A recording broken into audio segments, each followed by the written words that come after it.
राहुरी तालुक्यातील चिंचविहिरे येथे दोन भाऊ एका मोटरसायकलवरून रस्त्याने जात असताना त्यांचा अपघात झाल्याची घटना दिनांक 17 मे रोजी रात्रीच्या वेळी घडली। या अपघातात एक भाऊ जागीच ठार झाला तर दुसरा भाऊ गंभीर जखमी झाला।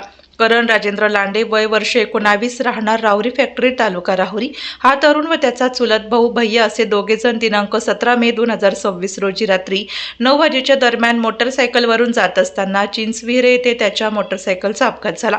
या अपघातात करण लांडे याला जबर मार लागल्याने तो जागीच ठार झाला तर त्याचा चुलत भाऊ भैया हा गंभीर जखमी झाला।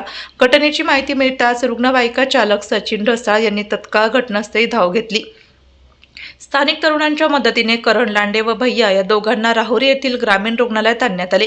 वैद्यकीय अधिकाऱ्यांनी करण राजेंद्र लांडे यांची तपासणी करून त्याला मयत घोषित केले। करण लांडे याच्या मृतदेहावर स्वविच्छेदन केल्यानंतर मृतदेह नातेवाईकांच्या ताब्यात देण्यात आला। यावेळी नातेवाईकांनी मोठी गर्दी केली होती। करण लांडे हा घरातील कमावणारा एकुलता एक मुलगा होता। त्याच्या पश्चात आई व एक बहीण असा परिवार आहे।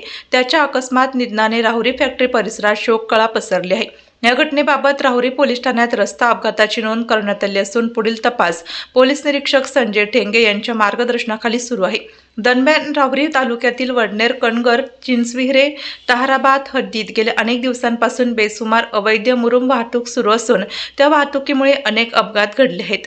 या अपघातामध्ये काहींना जीव गमवावा लागला असून काहींना कायमचे अपंगत्व आले आहेत।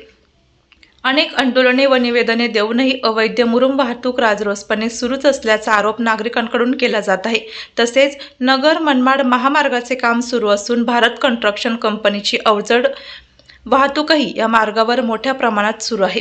त्यामुळे रस्त्यावर सतत धूळ, वाहतुकीचा ताण आणि धोकादायक परिस्थिती निर्माण होत असून याच कारणामुळे परिसरात अपघाताचे प्रमाण वाढल्याची भावना नागरिक व्यक्त करत आहेत।